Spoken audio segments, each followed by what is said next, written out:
Chandu the Magician.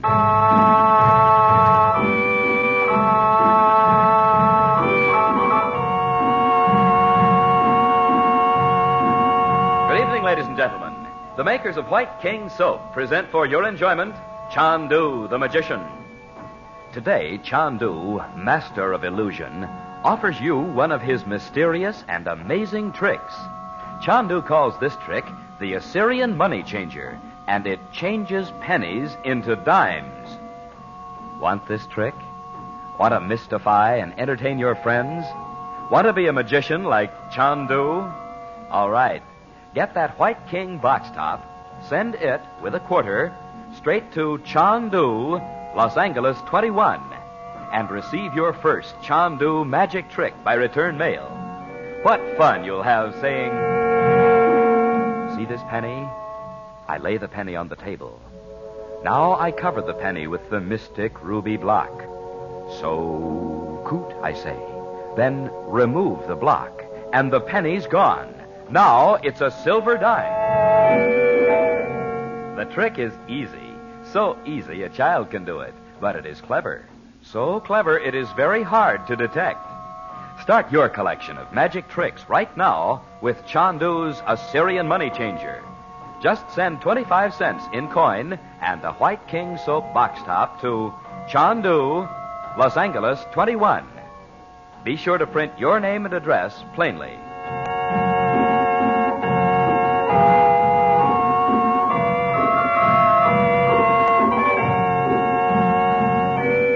In the great dim portrait gallery of the forbidding Balkan castle, Frank Chandler discovers that the medieval painting of the first princess who lived there conceals a secret. Painted into the portrait is the clue to a hidden stairway. And as Chandler studies the picture, he realizes that the beautiful girl, taken from the Middle East at the time of the Crusades, brought with her the dark enchantment of ancient pagan evil.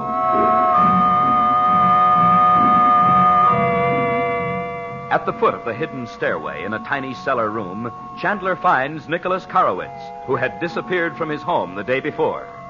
Nicholas had been drugged and had not even seen the men who brought him to the castle. But Chandler is certain they were secret agents of Jan Metzos, the foreign minister. And unknown to Metzos, Chandler uses his occult powers to return Nicholas to his home. It is now the following morning. Chandler has called on Metzos with the counterfeit plan of the castle prepared by Robert Regent in Paris. Chandu the Magician. Sit down, Mr. Chandler. Thank you. You have brought the plan of the castle? Yes, I have it here. It's badly creased from being folded for so long. Spread it out on the desk. It is a handicap that I have but one arm. Yes, I'm sure it is. Well, do you mind my asking if you lost the other one during the recent war? No, I did not. Exactly where was this plan found? Why, I thought I'd told you. My niece and nephew found it in a book in an old library. At the bottom of the spiral stairway? Why, yes. Oh, I'd forgotten. You had men searching for the plan. They should have found it if children could... but no matter. It is here. Now, where are the cellars? The cellars? Here. So? You're certain the room you're looking for is there? It must be. There are at least 50 rooms in the castle, you know. But this one must be, what do you say, accessible from the outside, so men may come and go. Muzaga, they are meeting, I know it, working away in the dark like rats and... so, there it is, the door. No, that's not it. That one opens into the cellars. I was in there the other day. There's a series of small cells off a long corridor. Dungeons for prisoners in the old days. I tell you, the room is there. It is well known. For centuries, men have plotted revolutions in it. So I've heard. Well, I'd better go. I'm due at my consulate. You are right. We must not permit Mr. Mason to wonder why his assistant spends time with me. Of course not. I will study this plan most carefully. And when I have located the room, I will... And please let me know. I'll want to get my family out in case of trouble. There will be trouble, I promise you. Young Nicholas is one of them, I know it. Plotting against you? Oh, surely not. Did you know he had suddenly appeared at home and swears he had never left it? Why, no. Where was he when your soldiers were looking for him? You see, I am made to look like a fool. Even the peasants are laughing. Well, you can't mean he was hiding somewhere just to make you ridiculous. It must be so. I know it. Well... Mr. Chandler, stop a moment. I will not keep you long. I have a plan. Sit down again. All right. This is something you can do. Nicholas is friendly with your niece. Could she be trusted to get information from him? Oh, she could be trusted, yes. But I don't want her involved. What are you saying? In Russia, young girls not older than she were soldiers in the war. Well, let's hope such a thing will never happen again. Sentimental American. There's no use talking about it, Mr. Metzos. I won't do it. It is easy to see why your people are regarded with contempt by strong men. You refuse to make use of your own power. We happen to believe that people have a right to live their lives in peace. That is the talk of weaklings. I knew another man who talked as you do, Mr. Metzos. He was trying to rule the world. But in the end... You mean Hitler. I mean Max Bowden. Huh? He coined the name Roxor for himself. It sounded strong, impersonal, like the name of a god. He told you this, Max Bowden? I see you knew him, too. Then you know what happened to him. Muzaga. Now I must go. You refuse, then, to order your niece to get information from Nicholas? I do indeed. But I'll do this for you, Metzos. Nicholas trusts me. I'll get the information myself. It would be better if you did not appear in it. Well, leave it to me. We're dining with Nicholas and his father tonight, as you know. I was surprised to learn of it. They have few guests. Perhaps they feel humiliated to have to submit their guest lists for your approval. If I did not require that, they would be plotting against me openly in their own house. Good morning, Mr. Chandler.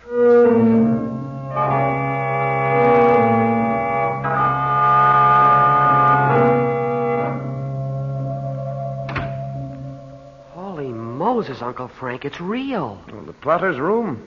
I told you it was here somewhere, Bob. Oh, yeah, but all those maps on the wall. They're like the war maps you used to see in the papers. They are. Only this time it hasn't started yet. And it mustn't.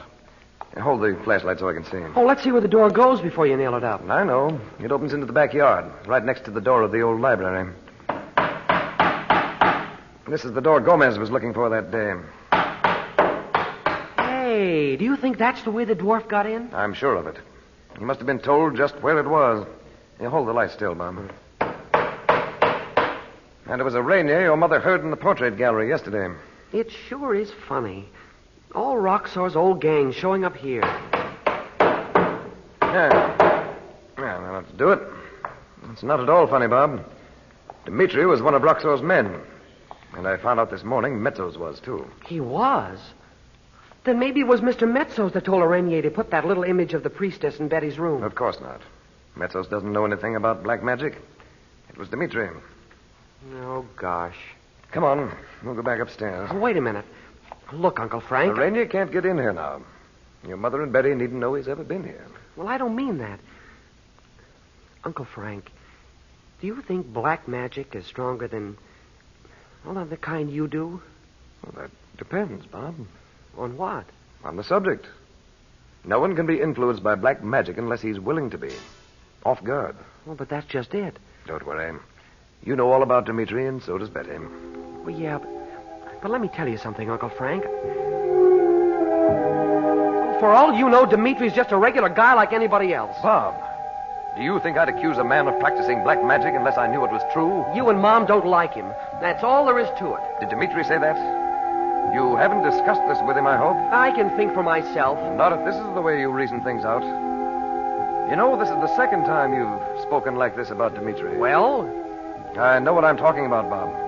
You stay away from him. Oh, you and Mom treat me like a kid.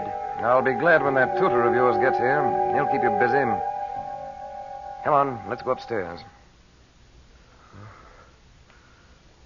Oh, I'm sorry, Uncle Frank. Oh, if only I could tell you. Oh, it's all right. I know how boys feel about their friends. Well, but... If Dmitri were just an ordinary person, as you said, it wouldn't matter. You'd soon see through him yourself. But I can't let you have such a friend, Bob. It just won't do. Oh, I know it. You know, I was your age once. Strange as it seems to you. Come along, Bob.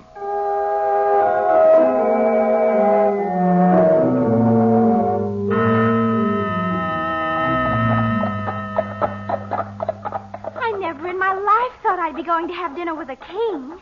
Did you, Mother? Never. Even an ex-king like Pavel. And be careful not to mention that he ever was a king, Betty. It might make trouble for him. Oh, Bob, move over a little, will you? You're wrinkling my dress. Oh, I'm sorry. You and Mom sure are dressed up. It's my Paris dress. Uncle Frank, everybody knows he was the king. Betty, you heard what Uncle Frank said. I'll remember to call him Mr. Karlowitz and not King Pavel, Mother. Be sure. Be sure, Betty. No telling who might be listening to the conversation, especially just now. You mean about how Nicky got home? I mean, Mr. Metzos is worried. He thinks Nicholas and his father are planning some sort of coup, stirring up the people against him. Nicky said his father had to ask Mr. Metzos before they could invite anybody to see them. Oh, I don't see how people can live in such an atmosphere of suspicion. They can't even trust their own servants. Like it was in Germany. And that's the reason Mr. Karlowitz and Nicholas live so quietly, Dot. They never know whom they might get into trouble. Oh, Mr. Metzos can't think we're spies. No, but remember, all of you, if you see anything you think is strange, pay no attention to it. Well, what do you mean by that, Frank? I'm sorry, but I can't be more definite, Dot. I don't know what it might be. You might even recognize someone, a servant, or perhaps another guest. Oh, I'd forgotten Dmitri was a guest in the house. Oh, Frank, I can't sit at the table with him. I didn't mean Dmitri, Dot. But I doubt if he will be with us at dinner. Mr. Karlowitz knows I want to talk to him alone afterward. Hey, we're here. Quick, Uncle Frank, who do you think we might see? Never mind now, Betty. Just remember. Frank, he can't be in this country. Why, Dot? Who? Oh, but I saw him. I'm sure I did. There in the shrubbery. Who do you think it was? Oh, I can't be mistaken. It's that hideous dwarf araignée, the spider.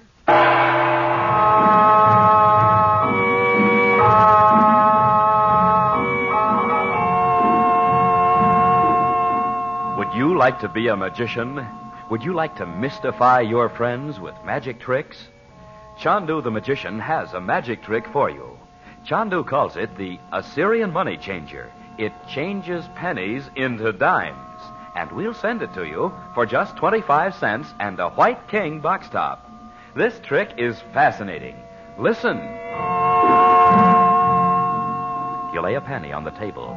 Cover the penny with the mystic ruby block. So coot, you say. Then remove the block. Now the penny's gone, and you see a bright, shining silver dime. Wonderful, isn't it? And it's so simple you can do it not once, but again and again and again. Your friends will never catch on. Now, to get Chandu's Assyrian money changer, just mail 25 cents in coin and the top from a box of White King soap to Chandu, Los Angeles 21, California. That's Chandu, Los Angeles 21. And remember, nothing washes like soap. There is no soap like White King. You'll love White King.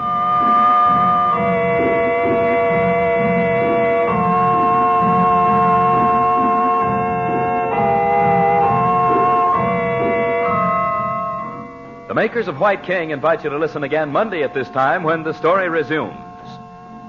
Chandu the Magician.